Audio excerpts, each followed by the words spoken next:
Sur l'ordi. Bonjour Olivier B, merci beaucoup d'avoir accepté mon invitation, ça me fait trop plaisir. Bonjour Sabine. Alors, je vais me faire un plaisir si tu permets. Ah, Je vais partager quelque chose, hop, que tu vas reconnaître certainement.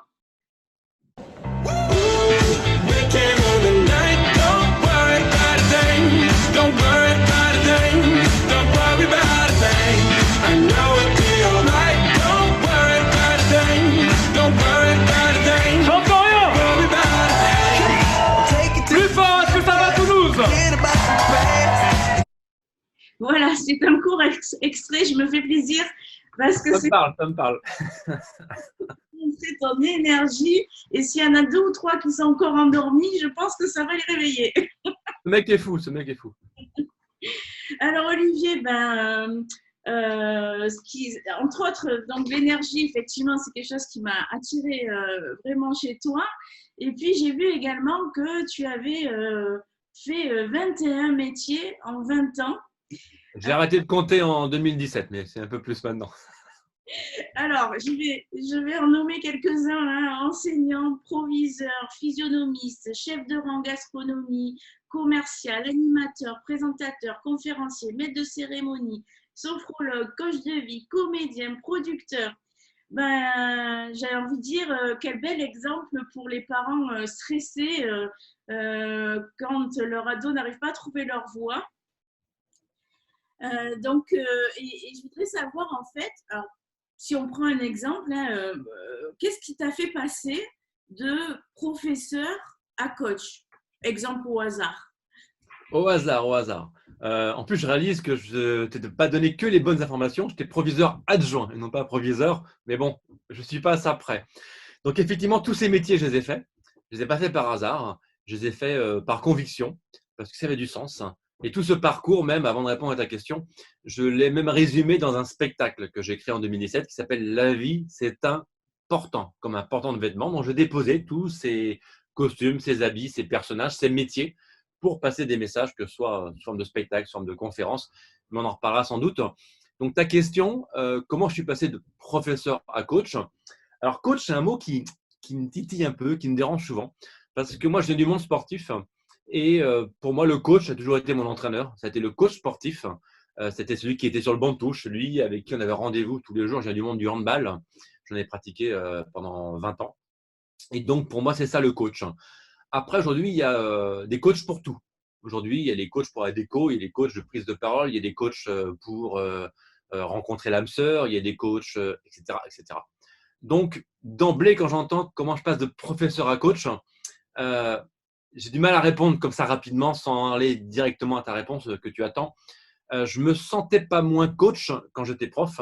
Je me sentais pas moins coach quand j'étais proviseur adjoint, quand je suis comédien, quand je suis papa, parce que je suis papa. Et pour moi, au-delà de la notion de coaching, ce qui m'intéresse, et c'est surtout sûrement le point commun de toutes ces casquettes, puisqu'il y a forcément un fil rouge, c'est la notion de transmettre, la notion de partage, d'éducation, la notion de pédagogie.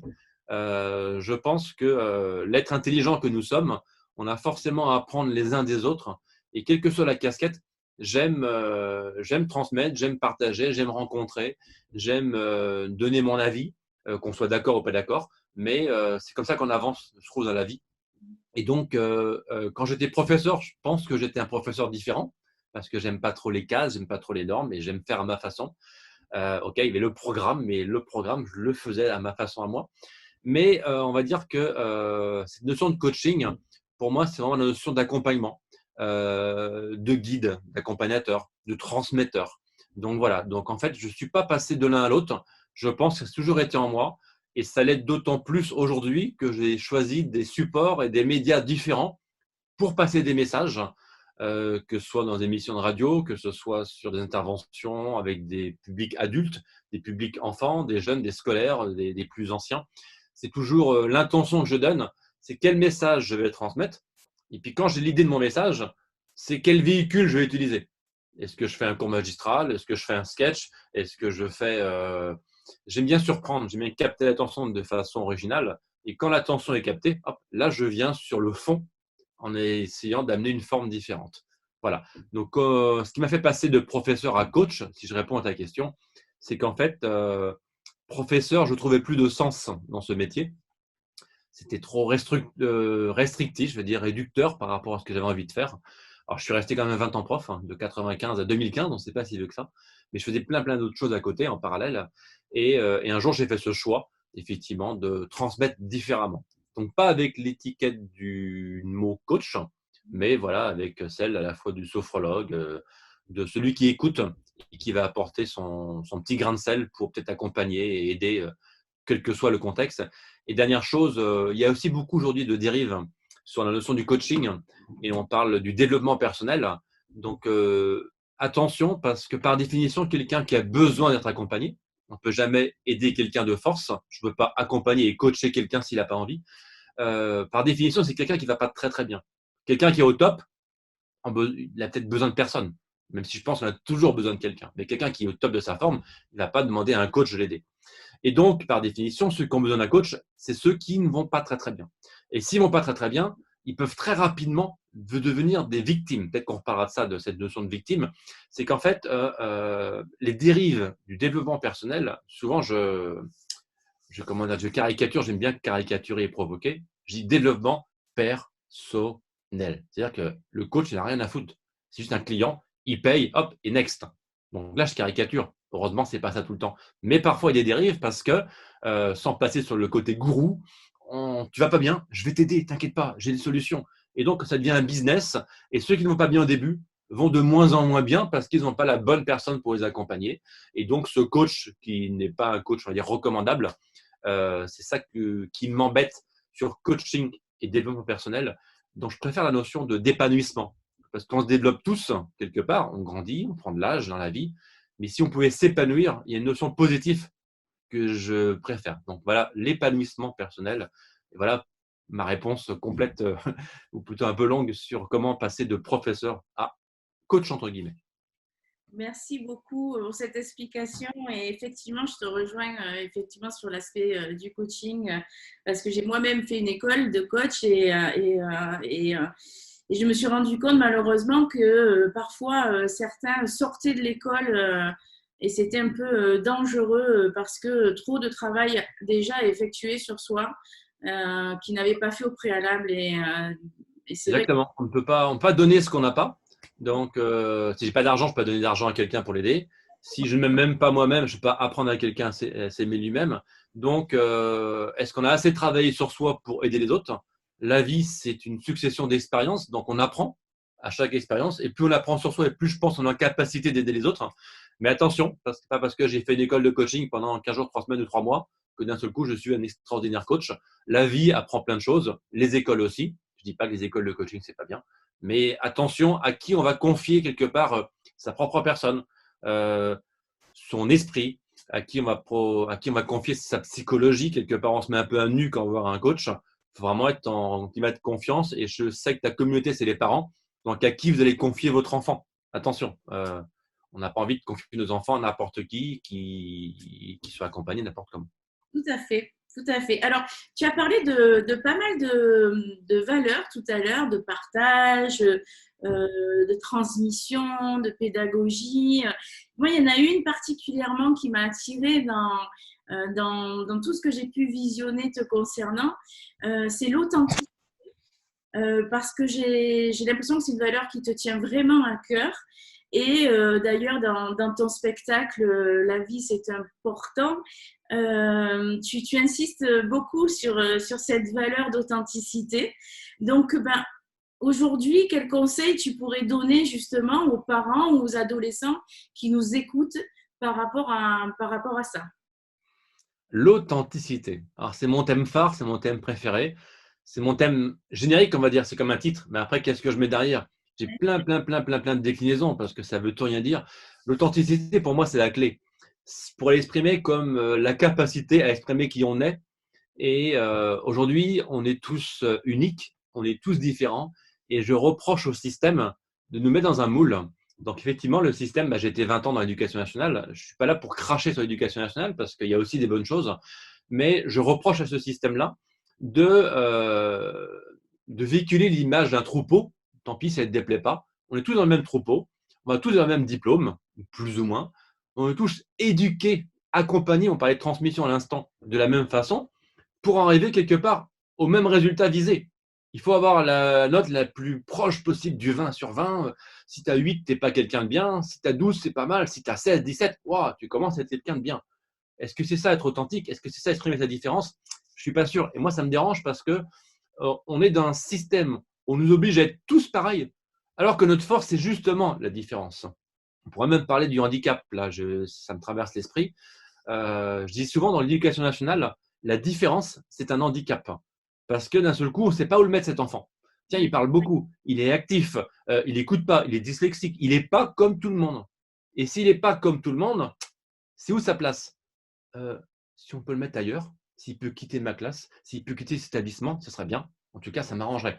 Ouf, je n'ai plus l'élève différent, l'enfant différent. Ben non, je ne suis pas d'accord. L'enfant différent, il a des forces, il a ses différences qu'il faut mettre en lumière, sur lesquelles il faut s'appuyer. Alors, c'est peut-être le côté artiste qui parle, mais les artistes sont tous différents et tous vos enfants, si c'est des parents qui nous écoutent, sont différents. Donc, l'authenticité, c'est être en capacité de leur permettre d'exprimer en quoi ils sont différents. Et à quel moment de la vie on va s'interroger pour dire, voilà, alors mon enfant ou un tel, quel que soit l'âge, c'est quoi tes forces, c'est quoi tes talents, c'est quoi tes compétences? On n'est pas tous là pour faire le même métier. Et on est tous éduqués de la même façon. C'est bizarre. Donc, c'est ce qui m'embête un petit peu. Et pour moi, je pense que plus on exprime son authenticité, plus on exprime qui on est, et plus on est heureux dans la vie. On est moins dans la contrainte. C'est-à-dire qu'en fait, on va se sentir beaucoup plus libre si je peux faire sans obligation. Alors bien sûr qu'il y a des obligations dans le cursus scolaire. Aujourd'hui, il y a plein d'écoles différentes. Donc, je ne suis pas là pour faire la promotion des écoles, soit des écoles démocratiques, des écoles Montessori, Freinet, etc. C'est des écoles qui sont très, très bien pour certains types d'enfants. Et je pense que plein d'enfants mériteraient, après c'est aussi des écoles qui coûtent cher, ça c'est un autre discours, mais le système classique, je trouve qu'il n'a pas évolué, et le système éducatif, tout a évolué dans le monde, et l'école assez peu malgré tout. Donc je dis souvent par procuration, lapsus, par provocation, que l'école est un lieu où on apprend à ne pas apprendre. Et que pour apprendre, il faut désapprendre. C'est qu'en fait, l'école, on apprend à apprendre de la même façon. Donc, est-ce que c'est ça l'apprentissage? Faire tout le monde pareil, des petits soldats, hop, je fais ça. On copie, on récite, et voilà. Et on dit ce que le prof a envie d'entendre. Où est-ce que je vais exprimer qui je suis? À quel moment je vais exprimer ma différence? Ben non, on fait tous pareil. Et puis un jour, on se réveille, ou pas, très tard, on dit, ah, si j'avais su, j'aurais bien voulu faire ça comme métier. J'aurais bien voulu faire ça aussi. Ah non, on ne m'a pas laissé. Qui? Alors peut-être papa, maman, peut-être le système, peut-être les conjoints, peut-être les collègues, mais on n'ose pas. Le regard de l'autre. Ah ben non, et qui je suis pour exprimer mon authenticité? Il ne faut pas. C'est jugé. Je n'ai pas le droit, etc. etc. Donc, être authentique, c'est être soi. Et être soi, c'est se sentir libre. Et souvent, j'oppose sécurité et liberté en disant que c'est deux notions complètement opposées. Et quand on n'est pas d'accord avec moi, je vais un peu plus loin. Si c'est forcément opposé, alors les balances verbales, les parents ont connu, peut-être pas les enfants, deux plateaux. Un côté, il y a sécurité, un côté, il y a liberté. Si je veux plus de l'un, il faut que je lâche l'autre. Si je veux beaucoup de sécurité, je vais lâcher ma liberté. Moi, j'avais la sécurité de l'emploi, j'étais fonctionnaire. J'ai lâché ma sécurité pour créer ma liberté. Ma liberté a pris beaucoup plus de poids, beaucoup plus d'importance. Et si vous voulez une métaphore, parce que j'adore les jeux de mots ou les métaphores pour comprendre, allez en prison. Une prison, c'est un lieu de haute sécurité parce qu'il n'y a pas du tout de liberté. Donc plus j'ai de l'un et plus je perds l'autre. Donc être soi, c'est se sentir libre, c'est se sentir bien ici, partout. Ah, je fais ce que je veux. Mais faire ce que je veux, c'est pas faire n'importe quoi. C'est être heureux de faire et d'exprimer qui on est. Donc oui, exprimer son authenticité dans son métier, dans ses relations, dans ses loisirs, dans ses prises de parole, dans ce que j'ai envie de faire, dans mes créations. Ah, c'est se sentir bien. Donc, est-ce que l'école, c'est une question, permet aujourd'hui aux enfants de se sentir bien? Il y a des écoles, peut-être post-bac, etc. Mais pourquoi pas commencer assez tôt pour exprimer vraiment qui on est? Donc, j'ai parlé rapidement du jugement de l'autre, mais la société est assez jugeante, entre guillemets. C'est-à-dire qu'en fait, tout de suite, on est dans un petit peu le culte de l'apparence. Et c'est malheureusement humain, on fonctionne tous comme ça. On croise quelqu'un, on dit, tiens, il est bizarre, lui, sur son habit. Peut-être qu'on en reparlera. Moi, je dis souvent, l'habit fait le moine. Petite parenthèse, c'est un dicton allemand. Le dicton français, c'est l'habit ne fait pas le moine. Ah, je dis ça, je dis rien. Donc moi, je prends l'avis Feynman parce que je suis convaincu qu'effectivement, hop, on va capter l'attention par rapport à une apparence. Qu'on le veuille ou qu'on ne le veuille pas, on est un petit peu conditionné comme ça. Donc, oui, la société juge et quelqu'un qui va être trop différent, et j'aime pas du tout le mot trop, mais par rapport à une norme que j'aime pas non plus, c'est qu'en fait, il va dénoter. Il n'est pas comme tout le monde. Et alors, ça veut dire quoi ne pas être comme tout le monde? Ça veut dire d'exprimer son authenticité. Et si quelqu'un arrive à le faire en assumant, en comment dire, en disant bah, je suis comme ça, et je suis heureux d'être comme je suis, eh bien, je pense que sa vie sera peut-être plus simple, plus épanouie, plus heureuse que de le faire que pour faire plaisir à papa, à maman, aux grands frères, à petite sœur, aux copains, etc. D'ailleurs, tiens, une idée qui me traverse l'esprit, on parle souvent des problèmes de bande. Quand j'étais enseignant, il y avait ce que j'appelais l'émulation négative, le leader négatif d'une classe qui avait une grande bouche et qui emmenait tout le monde avec eux. Bah, pourquoi entre guillemets, j'allais dire quoi, les victimes ou les faibles suivaient la grande bouche de la classe? Parce que c'est plus simple de se mettre du côté de ceux qui parlent fort que d'oser parler à sa façon différemment. J'ai d'autres exemples qui me viennent. J'ai fait 0 heure de grève en 20 ans de prof. Donc j'ai beaucoup dérangé mes collègues en ne faisant pas grève. Mais je leur disais, la grève est un droit. La non-grève, apparemment, ce n'était pas un droit. J'embêtais. Mais moi, il ne me dérangeait pas en faisant grève. J'étais juste différent et j'avais envie de revendiquer différemment qu'en faisant des manifestations. Mais je ne juge pas les grévistes, hein, etc., etc. Donc voilà, pour moi, l'authenticité, c'est assumer ces différences, c'est les exprimer. Et puis après, on peut très bien se planter. Mais si on n'essaye pas, c'est sûr, on ne va pas se planter. Donc, donner le droit à vos enfants de se tromper, c'est leur donner l'occasion d'exprimer qui ils sont et leur authenticité. Et pour travailler cette notion d'authenticité, souvent je parle de la connaissance de soi.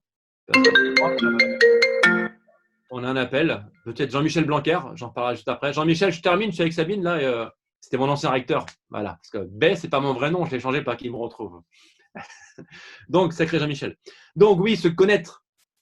Est-ce qu'on donne aux élèves, aux enfants, aux adultes l'occasion de se connaître? Moi qui aime le jeu de mots, toute connaissance est connaissance, en 2 mots. La connaissance, comme un miroir et comme un reflet. J'apprends avec Sabine, j'apprends avec tout le monde en échangeant sur moi par rapport à ce qui fait écho, résonne ou pas. Et donc la connaissance, à quel moment on s'autorise à se connaître, à travailler sur soi, en se dire, bon, qui je suis? Qu'est-ce que je vaux en termes de valeur? Quel regard je me porte? Quelle estime je porte? Quel amour je me porte? Quelles sont mes qualités, mes atouts, mes faiblesses, mes défauts? Tout ça, de temps en temps, à quel moment dans la vie on se pose pour réfléchir à qui on est? Parce que si je ne sais pas qui je suis, comment voulez-vous exprimer l'authenticité? Donc l'authenticité, pour moi, c'est un super outil parce que ça évite d'avoir des remords, être mort 2 fois, remords. Ah oui, on se réveille à la fin de notre vie, oh là, si j'avais su, si j'avais su, oh, j'ai des remords, ah ouais, je suis mort 2 fois. Au revoir. Je caricature, je provoque, mais voilà.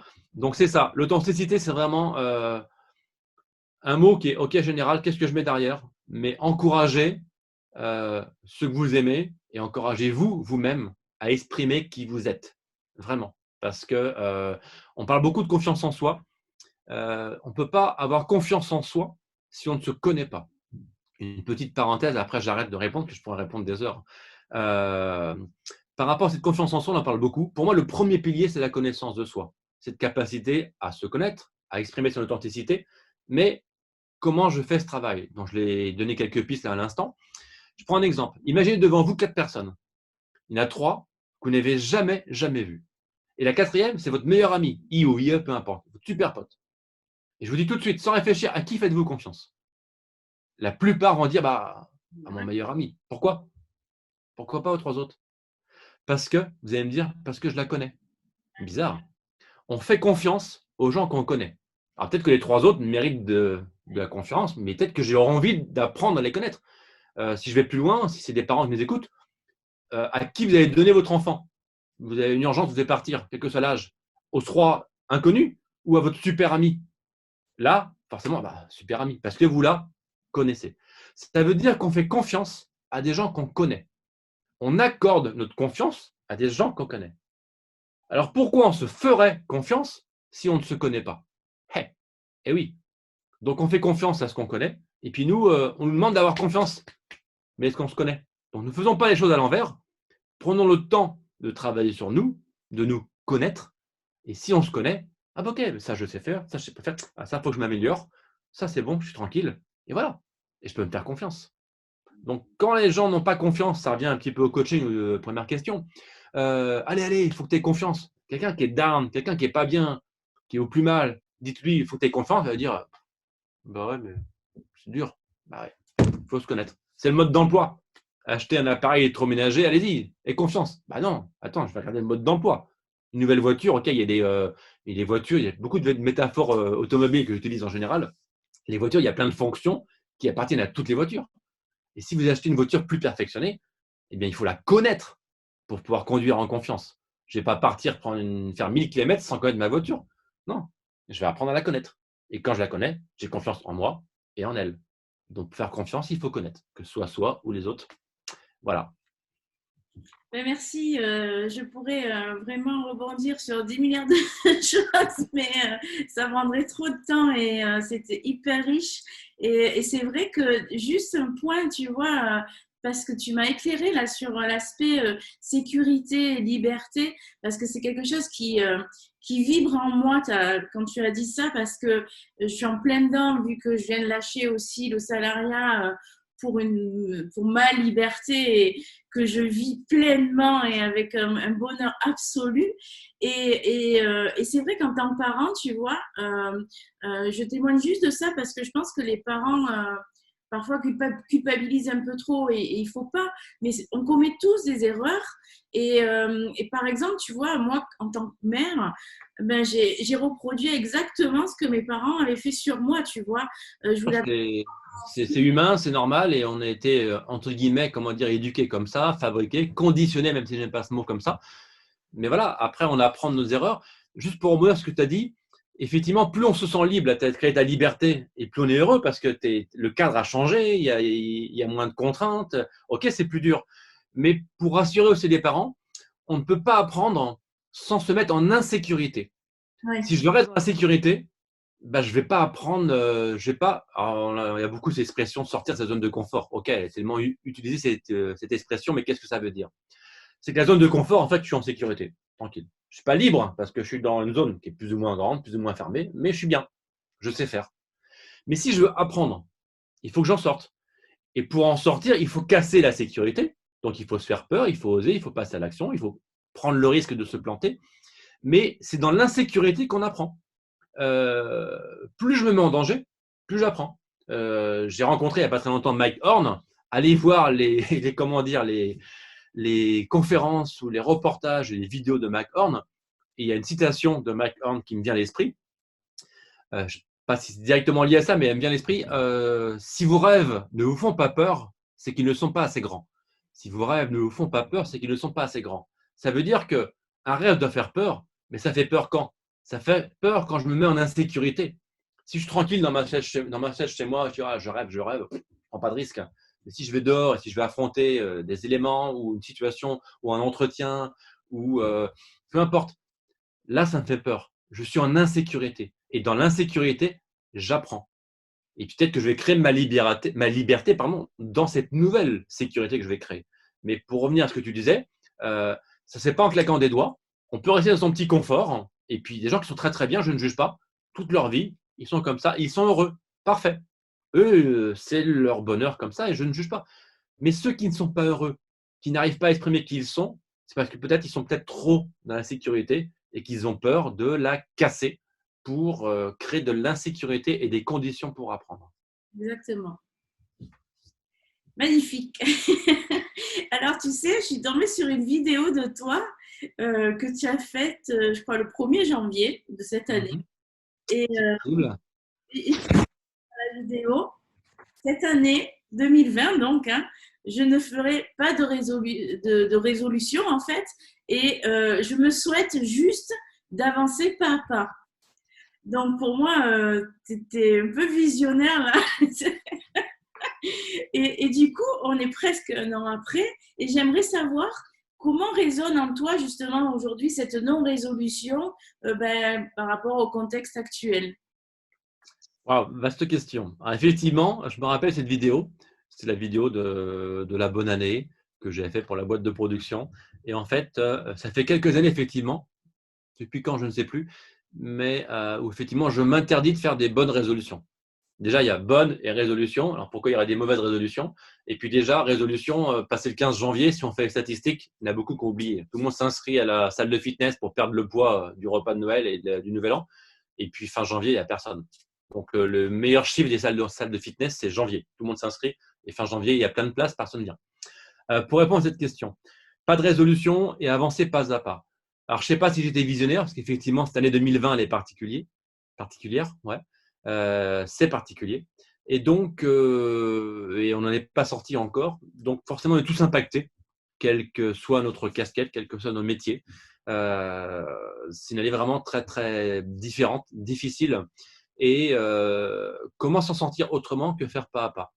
Alors, moi, j'aime bien la pédagogie du pas à pas, puisqu'en fait, si je vise un sommet dans une montagne, bah, c'est bien, je vois le sommet et comment je vais l'atteindre. Je vais d'abord l'atteindre par le premier pas. Si je regarde le sommet et je regarde que le sommet et que devant moi il y a un trou, bah, je vais me tordre la cheville au minimum ou je vais me faire beaucoup plus mal. Donc, c'est quoi le plus important? Bah, c'est le pas qui arrive. Et il n'y a pas de deuxième pas s'il n'y a pas de premier pas. Donc, c'est pas après pas. Et donc, les résolutions, c'est plus dans l'intention. C'est qu'en fait, avoir des résolutions, si c'est un objectif qu'on fixe, ok, super. Mais si c'est juste dire ah, je vais faire ce que j'ai jamais fait, pourquoi vous le feriez maintenant vu que vous l'avez jamais fait avant? Là, je casse un peu souvent le français. Le français, en faisant du franco-français, c'est quoi vu de l'étranger? Ah, c'est quelqu'un qui fait beaucoup de grèves, c'est quelqu'un qui est jamais content, qui râle, qui veut plein de changements, mais sans rien changer. C'est un petit peu ça, je caricature. Et donc, pourquoi il y aurait des bonnes résolutions et pourquoi d'un seul coup, sur la bascule de l'année, le français deviendrait super optimiste avec plein d'envie de changement? Voilà. Donc, les résolutions, bah non, j'en fais pas.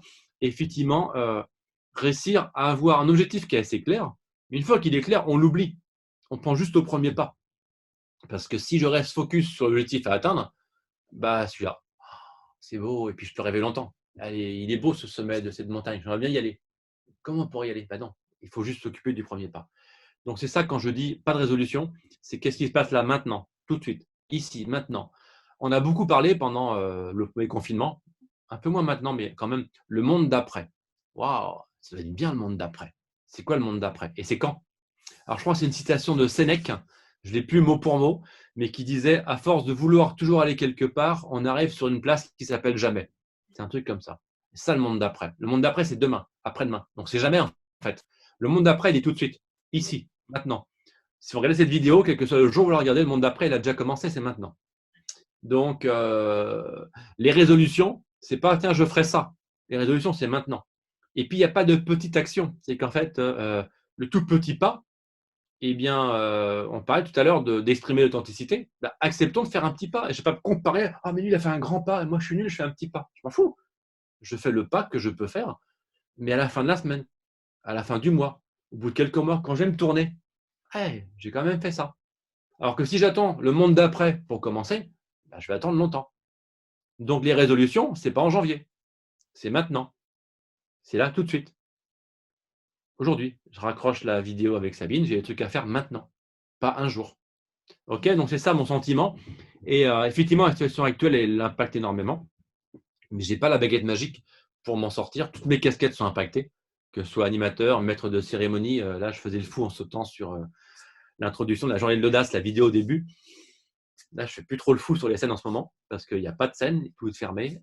Conférencier à distance, en distanciel, il y en a quelques-unes, mais ce n'est pas la même énergie, ce n'est pas pareil.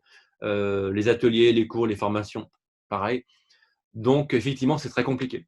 Donc, ma solution, c'est de préparer l'après. Mais je le prépare quand? Attention, c'est un piège. Plus tard ou maintenant? Bah non, je prépare maintenant. Donc, c'est le dilemme. J'ai beaucoup de temps pour préparer des choses qui auront lieu effectivement plus tard. Mais le plus tard, je ne le maîtrise pas. Et je ne sais pas quand les salles vont ouvrir. Je ne sais pas quand les lieux de conférence vont ouvrir, etc., etc. Et si j'attends, je vais ne faire qu'attendre. Donc, ce n'est pas une situation agréable, mais c'est toujours le verre à moitié vide, à moitié plein. Qu'est-ce que je fais? Je peux être à la fois content et râler et pas content. Ben non, je prends une décision de m'occuper du pas d'aujourd'hui. Et puis, je serai content dans quelques temps d'avoir fait ce que j'ai fait aujourd'hui et puis d'avancer comme ça. Et puis, une dernière chose pour répondre à cette question, en fait, c'est l'acceptation. C'est qu'en fait, l'acceptation, c'est aussi une notion assez vaste, assez importante. Peut-être que ça peut intéresser aussi les parents. Accepter, c'est arrêter de lutter. Si je prends mes 2 points, comme ça, donc l'un contre l'autre, ceux qui ont fait du sport de combat savent très bien que quand je relâche, hop, j'utilise la force de l'autre. Si l'un des 2 points, les deux se poussent l'un contre l'autre, si l'un arrête ou s'enlève, hop, forcément, l'autre va passer. Si je suis en judo ou en judo, on va dire, en sport de combat où il y a un appui, si je lâche l'appui, j'utilise la force de l'autre. Ça veut dire que si je suis dans la lutte de tout ce qui se passe en ce moment, je ne prends pas d'exemple exprès, je fais une généralité. Et je lutte. Ça ne me plaît pas les infos, ça ne me plaît pas les journaux, ça ne me plaît pas de travailler chez moi en télétravail, ça ne me plaît pas d'avoir des tensions avec mes enfants. Je lutte tout le temps. En fait, je refuse l'acceptation. Je ne dis pas qu'il faut s'en foutre. Je ne dis pas, allez, c'est comme ça, on verra bien. Je ne dis pas qu'il faut passer d'un côté nihiliste et ne croire à rien. Mais simplement, accepter, c'est arrêter de lutter. Et si on arrête de lutter, hop, les énergies, elles circulent. Si je suis en opposition contre un mur, bah, peut-être que le mur va gagner. Si j'arrête, peut-être qu'il y a une porte à côté du mur, ou juste à côté que je n'avais pas vu. Ça me fait penser, tiens, une petite idée de lecture, un tout petit bouquin. Il s'appelle Vous au carré. Peut-être que tu connais. De Price Pritchett, P-R-I-C-E. Et Pritchett, vous irez chercher P-R, Prit, C-H-E, 2-T, truc comme ça. Vous au carré, pourquoi je pense à ça? C'est quand j'ai fait le geste contre le mur. Le syndrome de la mouche. Et ça va exprimer cette notion de ceux qui luttent trop. Vous avez tous vu un jour une mouche qui vole contre un carreau. Et de plus en plus, et de plus en plus, et de plus en plus. Cette mouche va produire de plus en plus et de plus en plus d'efforts pour arriver à un résultat qui est la liberté de l'autre côté du carreau. Alors que ce n'est pas en produisant plus d'efforts qu'on aura un résultat. Juste à côté d'elle, elle n'a pas vu, il y a une fenêtre qui est ouverte. Avec beaucoup moins d'efforts que ce qu'elle a fait là, là, elle avait la liberté. Donc en arrêtant de lutter, en acceptant, avec son petit cerveau de mouche, elle a fait ça. Ah, là, il y a une fenêtre. Ouf. Parce que je vais être dans l'extrême. Elle peut en mourir. À lutter, lutter, lutter, lutter, un jour on meurt. Burn-out, on tombe. Donc, arrêtez de lutter, acceptez, posez-vous. Et la situation qu'on vit en ce moment, c'est une période où on peut peut-être se poser. On n'a pas envie, c'est par contrainte, ça ne fait pas plaisir. Mais peut-être que si on arrive à le faire, ça pourra nous aider à sortir par la bonne fenêtre plus tard. Mais merci parce qu'effectivement, on parle beaucoup de lâcher prise avec les parents, justement. Tu pourras faire, la prochaine fois, tu parleras de la mouche. Ah ouais, mais vraiment, en plus, je garde l'exemple. Je imite très très mal la mouche. Tu animes alors aussi, entre autres, hein, une émission hebdomadaire qui s'appelle sur une radio qui s'appelle Ici et Maintenant. Sur ta Pas après, c'est ici et maintenant. Et donc, tu abordes des sujets qui sont souvent liés d'ailleurs à ton spectacle que tu abordes sur un ton qui est, je dirais, à la fois décalé et léger. Et donc, justement, dans un de tes sujets à la radio, tu parlais de victimisation. Donc, c'est un sujet qui parle beaucoup aux parents parce qu'ils entendent souvent leur ado dire oh, ben, c'est pas moi, ou ben, ça me fait penser d'ailleurs à Kevin, un de tes personnages, qui dit c'est trop dur de l'être, moi je sais pas le faire. Je veux bien que tu le fasses si tu. Voilà, je vais te faire Kevin. Bon, elle m'avait prévenu qu'elle parlait de Kevin. Alors, Kevin, j'étais prof de quoi? Prof de PS. Vous savez, en bas du bulletin, juste au-dessus de musique, la matière qui compte pas trop. Puis comme j'ai loupé l'agrégation, je comptais vraiment pas beaucoup. Bref, pourquoi elle parle de Kevin? Avant de répondre à la question sur la victimisation. Kevin, et d'ailleurs tous les personnages de mon spectacle, conférences, spectacles, interventions, séminaires, cours, peu importe, ateliers, ce sont que des personnages qui ont existé, on va dire à 99%. Kevin, c'est vraiment un élève que j'ai eu. Je ne vais pas vous faire le sketch entier, désolé Sabine, mais effectivement, la punchline de Kevin, c'est que, alors comment je vais l'amener? Pour faire court, c'est un sketch où un prof va changer les règles du foot. Parce que au début du cours, le prof dit, écoutez les gars, je suis désolé, on est obligé de faire foot, c'est toujours pas interdit. Ouais, monsieur, faut pas dire ça. En fait, c'est comme ça. Ah, monsieur, faut pas dire ça, c'est trop bien le foot, monsieur. Et là, je leur dis, mais les gars, d'où c'est trop bien le foot? Ouais, bah, c'est trop bien le foot, c'est comme ça, tac, tac, c'est la vie, quoi, c'est le foot, tu vois. Bref, je la fais courte. Et du coup, je les emmène au vestiaire et je parle avec eux. Et je fais très, très rapidement le sketch. En fait, en version accélérée, je leur fais un grand rond.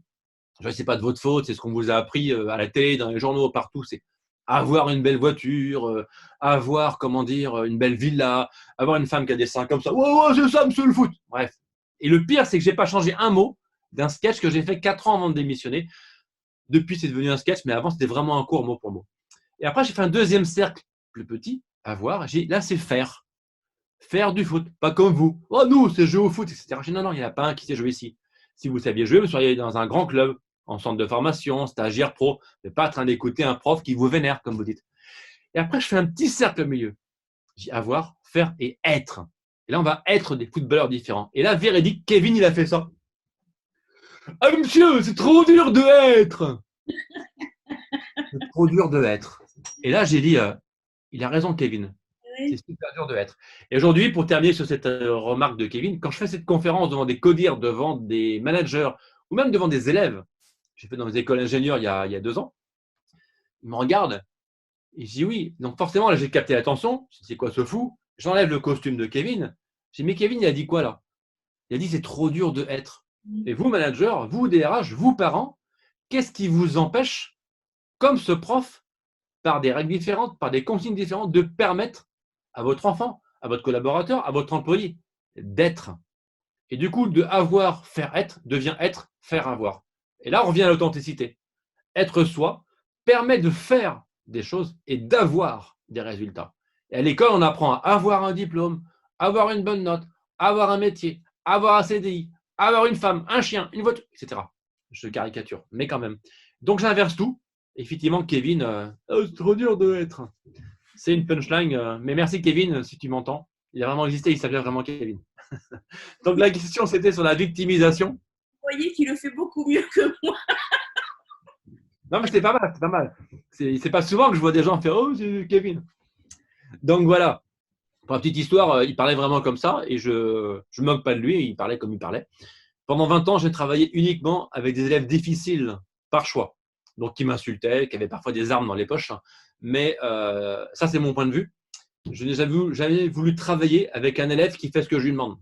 Parce que s'il fait ce que je lui demande, c'est que quelque part, je ne sers pas à grand-chose. Une fois de plus, je caricature. Mais s'il m'insulte d'entrée, je dis, ah, là, c'est intéressant, on va commencer à travailler. Bref, je pourrais en parler des heures. Je regrette juste de ne pas avoir noté tout ce que j'ai entendu pendant 20 ans, parce que ça ferait un bouquin très drôle. Mais quand même, je me rappelle de quelques trucs. Donc, la victimisation. C'est qui la victime? C'est celui qui se plaint ou c'est celui qui entend l'autre se plaindre tout le temps? Bonne question. Hey, c'est peut-être les deux. Donc, c'est celui qui dit, comme dirait Kevin, celui qui dit, ou celui qui entend tout le temps son enfant dire ah, c'est lui qui a commencé, c'est pas moi. C'est pas penser un petit peu à Calimero, oh, c'est trop injuste la vie. Bah oui, Calimero, c'est une grosse victime. Très très dur la vie, de sa petite coquille. Tiens, d'ailleurs, Sabine, fais-moi penser à parler de la coquille et la métaphore de l'œuf. Je pourrais le placer n'importe où. D'accord. Donc, Calimero l'a dit, la victime de qui, la victime de quoi? Aujourd'hui, quand on est parent, effectivement, on est victime de nos enfants qui n'arrêtent pas de se plaindre. Lorsqu'on a plusieurs enfants, l'un est toujours victime de l'autre qui l'embête. Dans la vie, on est victime de son supérieur, de son collègue, de celui qui insulte dans les transports. On est victime du chauffeur de bus qui freine trop rapidement. On est, etc., etc. Une fois de plus, c'est sur quoi on met le focus. C'est qu'est-ce qu'on regarde, qu'est-ce qu'on choisit de voir. Ce qui est négatif, ce qui ne va pas, ce qui me fait râler, ou différemment. Tiens, juste une mini illustration qui me vient à l'esprit là. Elle est connue cette histoire, c'est je mets sans connotation spirituelle ni religion, c'est on va dire, un maître d'une religion, X, quelle qu'elle soit, se promène avec son élève, son disciple, qu'il forme, qu'il accompagne dans la vie. Donc là, peut-être que c'est le coach, on va dire, au bord d'une rivière. Et le coaché, l'élève, le jeune, le disciple dit ah, regardez, maître ou monsieur ou machin truc, peu importe comment il l'appelle, regardez ce qu'a fait l'homme. Et la rivière, elle est polluée, il y a des poissons morts, il y a des détritus, il y a des poubelles, il y a des bouteilles qui flottent, c'est dégueulasse. Regardez. Et l'adulte, le coach, le prof, le parent, à côté lui dit, mais regarde aussi le beau ciel, regarde les arbres fruitiers, regarde ceci. Il ne dit pas que ça n'existe pas, mais il porte son regard sur autre chose. Donc le premier peut se victimiser, dire, mais c'est dégueulasse, on ne va jamais y arriver, c'est n'importe quoi, c'est pollué partout. Et le deuxième dit, oui, j'ai vu, mais il y a aussi ça, ça, ça, ça, ça. Voilà, c'est le verre à moitié vide, à moitié plein. C'est qu'est-ce que je regarde. Donc c'est très français de se plaindre. Vous allez dire, le mec, il déteste les Français. Je casse un peu tout, mais je me sers de ce que je connais. Je connais plus les Français que les autres nations. Dans ton émission, j'ai écouté, tu disais qu'ils aimaient rire les Français. Ah bah justement, tu en parles, c'est effectivement très d'actualité. J'ai, comment dire, fait une émission sur le rire et j'étais surpris moi-même en cherchant. le sens de l'humour, les Français, on est au pied du podium. On est quatrième. Premier anglais, deuxième États-Unis, troisième Australie. On est juste derrière sur les pays qui ont le plus d'humour. Donc ça, c'est une bonne nouvelle. Bravo les Français. Donc peut-être que je ne sais pas qui fait le classement, mais c'était un joli cadeau, effectivement. Donc, le français, j'y reviens, on veut des changements sans rien changer. On veut gagner l'auto, mais sans jouer, etc. Donc, c'est facile. Ah, j'ai encore perdu l'auto. Tu as joué? Ah ben non, je n'ai pas joué. Ah oui, ou j'ai encore pas gagné, on va dire. On aime bien mettre de la négation partout. Donc, c'est facile d'être victime, c'est facile de se plaindre, mais ça va aussi dépendre de la situation, du regard qu'on va poser sur la situation. Donc, si on fait le choix par habitude, et souvent les habitudes, c'est de l'ordre de l'inconscient. On en parlait tout à l'heure, on reproduit avec nos enfants ce que nos parents nous ont enseigné, ce que les profs nous ont enseigné. Et si on ne fait pas attention, on est toujours dans une reproduction. Et c'est aussi une certaine type de personnalité, d'état d'esprit, de se plaindre et de voir le négatif d'emblée plus que le positif. D'ailleurs, les journaux vendent du négatif, les télés vendent du négatif parce que ça se vend. On ne s'intéresse pas au positif d'emblée. On n'est pas éduqué comme ça, on n'est pas formaté comme ça. Notre parenthèse, j'avais assisté à une conférence avec Frédéric Lopez, et souvent, je cite souvent, celui qui faisait Rendez-vous en terrain inconnu, qui fait beaucoup d'émissions, de concepts positifs. Il avait dit, quand vous rentrez en école de journaliste, l'une des premières phrases qu'on va vous dire, à vous, étudiants journalistes, vous n'êtes pas là pour parler des trains qui arrivent à l'heure. Ce qui veut dire, vous n'êtes pas là pour parler de positif, car ça ne se vend pas. Et le problème, il est là. Si vous parlez de positif, ça n'intéresse personne. Si vous parlez de votre maladie, de la crise, des virus, des magouilles politiques, du dopage, etc. Ah, ben là, on s'y intéresse. Donc, c'est ça le souci. Aujourd'hui, tout est fait pour qu'on soit facilement enclin à se victimiser. Donc, je parlais de co-naissance tout à l'heure. Pour sortir de la victimisation, c'est au lieu de systématiquement soit renfoncer encore plus la victime, parce que du coup, c'est un cercle vicieux. Plus il se plaint, plus il a envie qu'on le plaigne. Donc, je ne vais pas aider une victime en disant « Ah oui, d'accord, tu n'as pas de chance, hein, c'est dur la vie, ah, puis il y a le chômage, et il y a ceci et cela. » Donc là, vous encouragez la victime à être encore plus victime. Ou alors, vous faites l'effet miroir et vous lui donnez votre point de vue. Sauf qu'une victime n'a pas forcément envie d'être aidée. Quelqu'un qui se plaint tout le temps, c'est pas comme ça d'un jour au lendemain, hop, je vais devenir positif. Je reviens à la première question, on parlait de coach. On ne peut pas se faire aider par quelqu'un par obligation. C'est impossible. C'est une démarche. Je prends l'exemple des psys, des accompagnateurs, peu importe, sophrologue, hypnothérapeute, peu importe la catégorie, peu importe le métier, c'est une démarche d'aller vers. C'est pas le psy qui se lève le matin et dit tiens, toi je vais t'aider, toi je vais t'aider. Non, on ne peut pas obliger quelqu'un par obligation. Et donc, on ne peut pas sortir quelqu'un de la victimisation par obligation. Ça se fait sur le long terme. L'accompagnement, c'est sur le long terme. L'éducation d'un enfant en tant que parent, c'est sur le long terme. Donc, c'est, une fois de plus, pas après pas, la pédagogie du petit pas, on a déjà parlé, pour faire du changement. La nature est très bien faite. Quand je plante une graine, ça ne plante pas d'un seul coup. C'est pas d'un seul coup, tiens, j'ai une jolie fleur. Tiens, j'ai un bel arbre. Non, il y a un processus. Et l'apprentissage passe forcément par la répétition. Donc, sur quoi je mets le focus, sur quoi je mets l'attention. Et si j'ai autour de moi des gens qui se plaignent tout le temps, bah, peut-être rentrer dans une discussion et d'amener son point de vue différent. Ça ne va pas être entendu, ça ne va pas plaire, tellement ça va être éloigné, mais c'est déjà un premier pas pour sortir de cette victimisation. C'est pas moi, c'est lui qui a commencé. Ah bon, mais qu'est-ce qui s'est passé? Essayez, je suis tout sauf un expert de la CNV, communication non violente, mais il y a forcément aussi des pistes là-dedans. Voilà, transformer une situation. Moi, j'aime bien parler des mots, MOTS, qui provoquent des mots MAUX. Les mots qu'on emploie ne sont pas innocents. Ils sont des indicateurs de comment fonctionne notre subconscient. Et par définition, le subconscient, bah, c'est pas nous qui gérons. Ça se fait en mode automatique. Et on a tous des tics de langage, on ne s'entend pas parler. Et quand vous êtes avec quelqu'un, faites ce jeu en famille, avec vos enfants. Tiens, tu as dit ça. Ah bon? Et moi, on me le dit parfois, tiens, Olivier, tu as dit ça. Et je ne me rends pas compte de ce que je dis. Parce que s'écouter en permanence, ce n'est pas possible. Il faut être schizo. Donc, en fait, on ne se rend pas compte. Et si on arrive à identifier le type de mot, et bien là, c'est magique. Comme par hasard, tu as dit ça, ça, ça, ça. Il y a des familles de mots. Et comme par hasard, quelqu'un qui va être victime, eh bien, il va employer certains types de mots. D'autres qui vont être plus positifs vont employer certains types de mots. Allez taper, tiens, sur Google, cadeau encore, cours sur la chance. Je ne suis pas commissionné, mais je pourrais, depuis le temps que je parle de cette vidéo, c'est plus de 10 ans. Philippe Gabillet, grand conférencier, prof à l'ESCP et expert dans l'optimisme, court sur la chance. Et associer ça par rapport au thème de la victimisation, les chanceux, c'est toujours les mêmes, parce qu'ils font ce qu'il faut pour avoir de la chance. Les malchanceux, c'est toujours les mêmes, parce qu'ils font ce qu'il faut également pour avoir de la malchance. On récolte ce que l'on sème. Je viens de parler de graines à la fois. Donc, je n'ai pas la solution miracle pour sortir de la victimisation, mais une fois de plus, je peux revenir à l'authenticité. Se connaître, peut-être que c'est une piste. Si j'apprends à me connaître, eh bien, je vais connaître mes qualités, mes défauts, et je vais peut-être renforcer sur ce que je sais faire pour faire des choses différemment. Mais il n'y a pas de résultat sans action. Il n'y a pas de résultat sans action. Donc, passage à l'acte, je me plante, mais j'ai appris, j'ai compris quelque chose. Donc voilà, et puis apprendre peut-être à identifier ses pensées. L'autre métaphore qui est issue de mon spectacle, vos pensées sont comme des nuages. Il n'y a pas trop de nuages derrière le décor de Sabine, mais il n'y a aucun nuage fixe dans aucun ciel du monde. Ça n'existe pas. Un nuage, ça passe plus ou moins vite, mais ça passe. Vos pensées, c'est pareil. Elles passent plus ou moins vite, mais elles passent. Elles sont jamais là. Sauf que si je la retiens et que je l'empêche de passer, ce qu'on appelle la rumination mentale, je vais faire grossir, grossir, grossir. Elle voudrait bien passer, mais non, je pense qu'à ça. Ouais, je me suis engueulé avec Atel hier, ouais, c'est lui qui a commencé, j'en ai marre, et je pense qu'à ça, et je pense qu'à ça. Qu'est-ce qui se passe? Le nuage, la pensée, devient de plus en plus gros. Qu'est-ce qui se passe quand les nuages sont énormes? Ouais, on en prend plein sur la gueule. Ah ouais, il y a une inverse. La nature est très bien faite. Vos pensées, c'est pareil. Laissez-les passer. Hop, j'ai identifié. OK, je ne la retiens pas. Et je passe à autre chose, par un premier pas. Et juste pour répondre une dernière fois à cette question, quand je pense victimisation, il y a un sketch que j'ai fait qui s'appelle Pourquoi ça va? Alors, je ne vais pas le faire là en entier, mais juste un extrait. C'est qu'en fait, on est conditionné pour s'intéresser à ce qui ne va pas.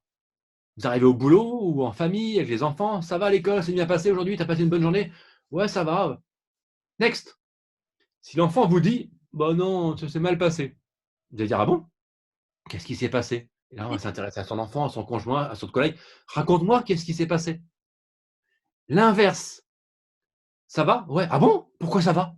Mais dis-moi ce qui s'est passé. Tu veux qu'on parle? Oh, pourquoi ça? Mais tu te rends compte comment tu as pu aller bien avec un masque, avec toutes les distanciations sociales, etc. C'est pas possible d'aller bien.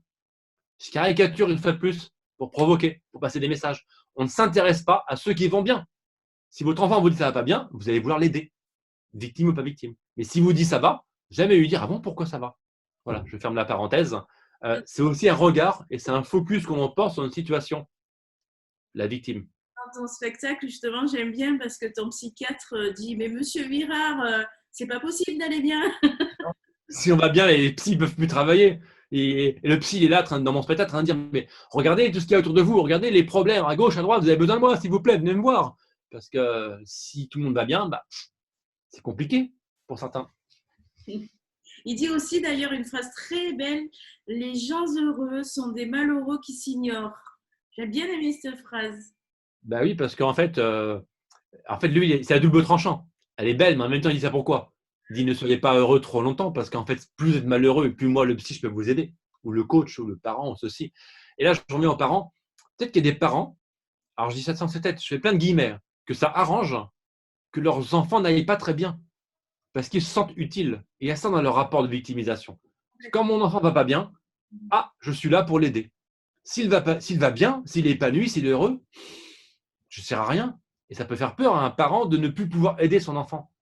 Mais lui permettre d'exprimer qui il est, avec authenticité, même de se planter. Il va être heureux.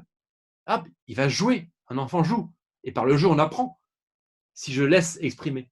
Mais ça fait peur de lâcher quelque part j'allais dire, c'est pas la laisse, mais la distance, le rapport d'autorité. Si je lâche, j'autorise l'autre à se planter, mais voilà, il peut être malheureux, et je serai toujours là. Euh, Vos enfants, quel que soit l'âge qu'ils ont, en grandissant, vous serez toujours leurs parents. Et un enfant, c'est toujours son père et sa mère, c'est toujours son père et sa mère, quel que soit le type de relation.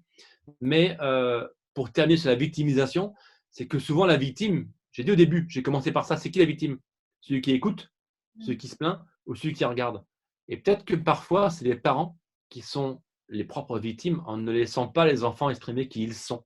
Dire ah mon pauvre petit, t'as raison, elle est méchante la maîtresse. Ah t'as raison, c'est dur avec tes collègues, etc., etc. Parenthèse. Écoute, merci beaucoup. J'aimerais savoir, pour terminer, si tu devais, alors je sais que nos conseils tous les deux, on n'est pas trop en phase avec, mais tant pis. J'aime bien terminer comme ça les interviews. Est-ce que tu aurais un conseil à donner aux parents, si tu devais en donner un? Bah, quelque part, je l'ai déjà donné. Je ne veux pas redire ce que j'ai dit, je vais le dire différemment. Pour moi, c'est vraiment permettre, vous parents qui écoutez, permettre à votre enfant d'exprimer qui il est. Je l'ai dit de plein de façons différentes dans les réponses précédentes. Aujourd'hui, l'authenticité, c'est exprimer son plein potentiel. On est des machines extraordinaires. Je fais exprès de prendre le mot machine. Nous sommes la machine la plus perfectionnée. Je prends la métaphore automobile. Souvent, au devant d'une voiture, tout se passe bien. Hop, jolie météo, pas de circulation. Et d'un seul coup, il y a un petit voyant rouge. Il y a un petit voyant vert. Oh, panique. On se met sur le côté, le bas-côté, on regarde le mode d'emploi et éventuellement, on va aller chez le garagiste. La voiture est en panne. Mais attends, c'est qu'une voiture. Parfois, on panique. Notre voiture à nous, notre véhicule corporel, nous envoie plein de signaux, plein de voyants, de plein de couleurs.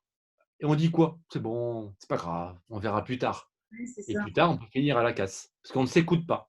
Donc, pour répondre à la question, le conseil que je pourrais donner, c'est réussir à s'écouter, son propre véhicule, et permettre à ses enfants d'apprendre à s'écouter, d'apprendre à se regarder eux-mêmes, à inverser le regard. On est dans une société où on est hyper, comment dire, sollicité. Il y a des informations partout, des pubs, il y a la communication, il y a la consommation. On ne peut pas sortir sans voir un panneau. En fait, les téléphones, les tablettes, etc., on est très, très, très sollicité.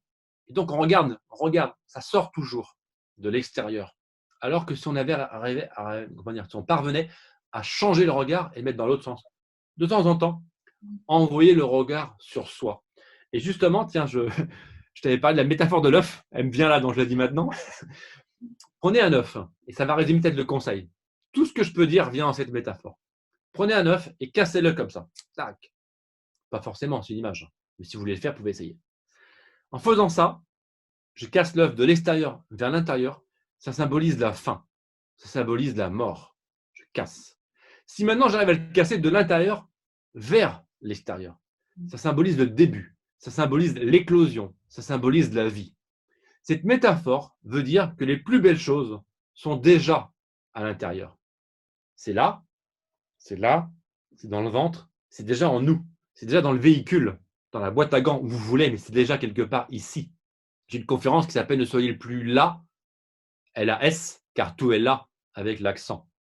Et donc, le conseil que je peux vous donner, c'est d'apprendre sur vous, pour pouvoir l'apprendre à vos enfants, que tout est déjà à l'intérieur. Et c'est ça l'authenticité, c'est l'apprentissage de la vie, c'est l'apprentissage que tous les jours, on peut se faire confiance un peu plus si on sait qui on est.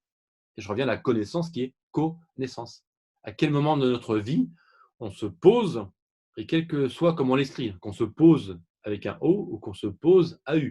Alors, il y a un côté, c'est plus pour prendre une photo, et l'autre, c'est juste pour hop, s'arrêter, respirer, se questionner.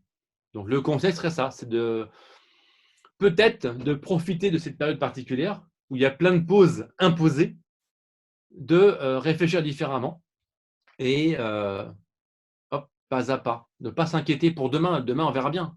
Là, c'est aujourd'hui le plus important. Demain, on verra bien. Et juste pour illustrer ça, pour provoquer les parents, ou tous ceux qui vont regarder, pour ceux qui sont parents, vos enfants ont appris à marcher. Moi, j'ai appris à marcher. On a tous appris à marcher. On s'est cassé la gueule 2000 fois environ. On a fait quoi? On s'est relevé. On a recommencé, on est retombé. On est relevé, etc. Et souvent, je dis parfois en conférence ou en spectacle, je dis qui est venu ce soir à quatre pattes? C'est rare, c'est rare. Ça m'est jamais arrivé. Moi, je suis venu à quatre pattes. Pourquoi je dis ça? Pourquoi je dis ça? Parce qu'en fait, on a tous été à encourager nos enfants. Allez, allez. Et le jour où il met juste trois pas sans tomber, c'est le champion du monde. Ah, il marche, il marche. Il a fait juste trois pas. Hein. Il marche, super. On appelle papy, mamie, on fait des films. Imaginez un instant qu'on vous ait dit, vous petits, ou que vous, à vos enfants, vous ayez dit, laisse tomber. C'est trop dur pour toi la marche. Reste à quatre pattes, tu verras, la vie, c'est mieux. Reste comme ça. Ouais. Rôle de victime. On n'a jamais dit ça. Et pourtant, vos parents, ou nous, on a aussi dit plus tard à ces enfants qu'on a encouragés à marcher, non, c'est pas des études pour toi. Non, ton conjoint, ton copain, ta copine, je ne pense pas que ça pourrait. On a continué à choisir à leur place. Les profs ont choisi la place des élèves, etc., etc. J'ai plein d'exemples. Parfois, c'est bien. Parfois, c'est pas si bien que ça. Donc, exprimer son authenticité et permettre à vos enfants de faire leur pas, comme quand vous avez encouragé pour apprendre à marcher. Je terminerai sur cette image-là parce qu'effectivement, personne n'a dit non, mais marche pas, c'est bien, reste comme ça. Bon, effectivement, merci. On va terminer sur cette belle image. J'ai noté hein, quand tu parlais plein de mots que tu as utilisés. Et je le ferai pas parce que ça va faire liste à l'après-vert et ça sorti du contexte, ça n'a aucun intérêt. Donc, par contre, là, on peut te retrouver pour en savoir un peu plus. Il y a ton site internet www.olivierb.com. Ouais, avec un W en moins, tu as mis 4, mais c'est ça. Il n'y a que 3 W. Je suis différent, mais quand même. Tu as ta page Facebook, la vie c'est important, comme important. C'est important comme ça. C'est important, comme important de vêtements.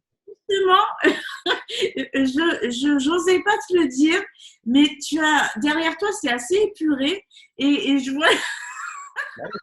C'est la vie, ça. Alors justement, Kevin, il est là, Kevin. Ah d'accord. Ah c'est Ah, mignon, c'est des petits costumes. Kevin, Kevin, ça a été fait par une amie. Hein. Et donc, il y a tous les personnages. Et justement, tiens, un cadeau pour terminer. C'est quoi ça? Ah, la vie, c'est important. Je l'avais bien comme ça. OK. Et en fait, c'est quoi? Alors, regardez. C'est quoi ça? Ça, c'est demain. C'est après-demain. C'est plus tard. C'est un jour. C'est 2021. C'est après. Puisque ma vie, quelque part, c'est important. Qu'est-ce que j'y pose dessus? D'une expérience à une autre. Donc, il y a je sais pas où est-ce qu'il est, le prof. Il n'est pas là en vacances. Ouais, il est en vacances. Enfin, quel que soit le costume, l'habit fait le moine. Et donc, en fait, c'est qu'est-ce que vous avez déposé. À la fin de votre vie, quelque part, il y aura une trame, il y aura un fil, il y aura des échecs, des réussites, des souvenirs. Et oui, l'habit fait le moine parce que effectivement, il y a un jardinier, par exemple, ici. Voilà. Le jardinier, c'est un personnage parmi d'autres. Et chacun des expériences que vous pouvez avoir, je m'en sers pour raconter des histoires. Et ça, c'est juste une porte d'entrée, quelque part, pour accéder à une méthode de travail sur soi, de mieux être au quotidien. Et imaginez que votre vie, c'est important. Et qu'est-ce que vous allez poser dessus? Qu'est-ce que vous allez poser dessus comme expérience passée que vous retenez, qui vous sert aujourd'hui? Qu'est-ce que vous aimeriez y poser? Il y a encore de la place, hein, il y a des porte-manteaux vides. Je ne sais pas de quoi est fait demain, après-demain, on verra bien. Mais ça commence ici et maintenant. Voilà, c'est ça le portant. Je traduis. Très jolie explication. Je ne voyais pas d'ici, je me demandais si c'était des chaussettes ou. Ah non, c'est pas des chaussettes. Est-ce que tu veux un extrait? Allez. Ah oui, Euh, un beau. Le jardinier. Le jardinier. Et tiens, jardinier, pourquoi je propose jardinier? Parce que du coup, on a parlé de différentes façons de voir les choses, sur la victimisation, sur l'authenticité. J'ai dit plusieurs fois la nature est bien faite. Et donc, jardinier, justement, mon jardinier il est là, vous voyez, hop, il est ici. Tac. Le jardinier, donc c'est quelqu'un qui est particulier. Pourquoi il est particulier? Parce qu'il a une absence de doute. Nous, les jardiniers, on n'est jamais en train de faire la victime. On n'est pas en train de se dire ouais, c'est trop dur, on ne peut jamais y arriver, on n'a jamais poussé. Pas de ça chez nous. Jardinier, on sait que ça va pousser. Pourquoi? Parce qu'on a fait ce qu'il faut. Quand j'ai planté une graine pour avoir des tomates, qu'est-ce qui pousse? Des tomates. C'est dingue. Il ne pousse pas autre chose. En plus, je l'ai fait à la bonne saison. J'ai arrosé, j'ai entretenu, j'ai désherbé, j'ai un bon pH de terre avec une belle orientation, etc. J'ai fait plein d'actions qui font que j'aurai des bons résultats. Donc, il n'y a pas d'absence de doute chez nous, les jardiniers. Hop, on avance. Et l'absence de doute, c'est une qualité qu'il faut avoir, qu'il faut développer. Pas de doute. Ça a marché. On n'est pas en train de dire c'est trop dur à cause de la crise. Non, non, non. Et justement, on parlait de focus et d'intention. Nous, les jardiniers, on parle aux plantes. Vous savez bien, on est un peu bizarre. Mais non, on parle rien à voir avec. Non, non, on parle aux plantes vraiment. Et dans les sketchs jardiniers, conférences, spectacles, ateliers, quand ce personnage arrive sur scène, souvent je parle d'un gland, le fruit du chêne. Et quand je propose de voir un gland, je dis, qu'est-ce que vous voyez? Et je crois même que je l'ai là. Bah non, il est trop loin, tant pis. Le gland, le fruit du chêne. Donc beaucoup disent, bah, je vois un gland. Ok, c'est une bonne réponse. Certains disent, moi je vois un chêne quand je vois un gland. Ok, intention différente. On peut voir une forêt entière de chênes. Et moi je leur dis, moi le jardinier, quand je vois mon ami le gland, je vois un village entier de maisons en bois. Ça veut dire quoi? Que ces 4 réponses, elles ne sont pas fausses, elles sont différentes. C'est 4 focus, 4 intentions différentes. Et dans la vie, sur quoi vous mettez votre focus? Que ce soit pour un objectif, que ce soit pour une relation, que ce soit pour une engueulade, une discussion, etc. Sur quoi vous mettez le focus? Et qu'est-ce que vous voyez lorsque vous voyez ce que vous voyez? Si vous arrivez à ouvrir vos œillères et à ne pas voir uniquement ce que vous voyez d'emblée, ah bah tiens, oui, dans cette situation, tiens, je vois un rendez-vous avec Sabine, ouais, c'est bon, on va faire une vidéo et alors? Ah, mais peut-être que grâce à Sabine, je vais rencontrer des gens qui vont m'appeler pour une conférence. Peut-être que quelqu'un a vu ça, qu'elle a partagé. Peut-être que, bah, tiens, je vois le fond d'écran, ça me donne envie d'aller à San Francisco. Je dis n'importe quoi, etc., etc.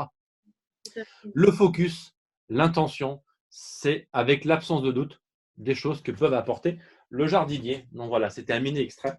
Mais tous les personnages, en fait, ce sont des prétextes pour amener une intention. Et quand je me retrouve en chemise, entre guillemets, classique, il a dit quoi le jardinier là?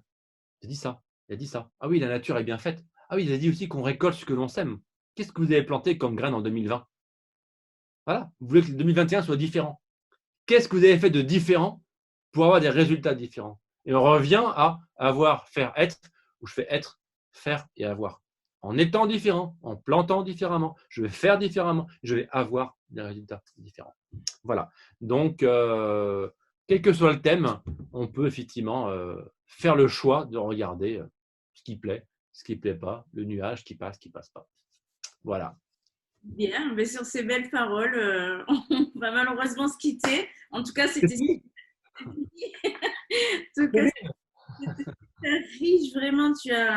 Mais on voit ta générosité, tu donnes énormément et donc n'hésitez pas à aller voir Olivier B, soit sur son site, sur Facebook, sur LinkedIn, sur sa chaîne radio ici et maintenant.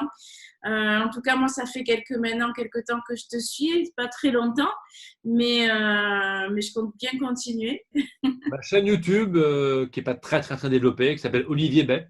Et pour boucler la boucle, on avait commencé par l'énergie, avec cette vidéo que tu as fait en extrait. Initialement, elle s'appelait la Minute Énergie. C'est un concept que j'ai laissé de côté. Et du coup, j'ai même mis en non répertorié les vidéos.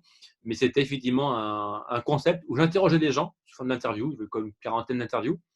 Comment fais-tu pour monter facilement ton énergie, comme ça, en une minute? Et chaque personne me répondait, et j'avais autant de façons de monter son énergie que de réponses que j'avais obtenues. Donc, en fait, l'énergie est là où vous voulez qu'elle soit, dans ce que vous pensez, dans ce que vous touchez, dans ce que vous lisez, dans ce que vous ressentez, dans ce que vous faites, etc. Donc, c'est aussi un choix de se dire que, quel que soit le costume que vous prenez dans votre vie de tous les jours, passez à l'action.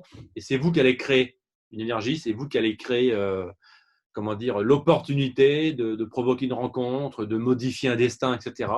Mais rien ne se passe sans action. Donc, si on reste le cul sur sa chaise, il ne se passe pas grand-chose.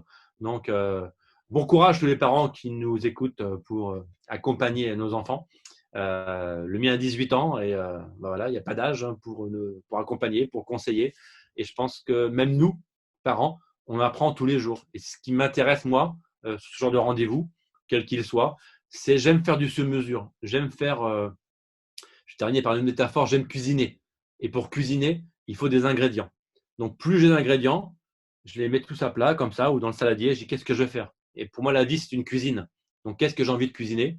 Et pour ceux qui ont envie de me contacter, eh bien, j'ai envie de cuisiner avec vous, quel que soit le format, que ce soit un atelier, que ce soit un séminaire, que ce soit une conférence, que ce soit un spectacle à partir de mon univers, amener des messages pour vous permettre, vous, d'avancer sur le chemin et aller où vous voulez. Merci beaucoup. Merci pour tout. Merci pour cette. Merci à toi, Sabine. Je suis régalée aussi. Donc, je te dis à très bientôt et passe une excellente journée. Merci. À bientôt. Au revoir.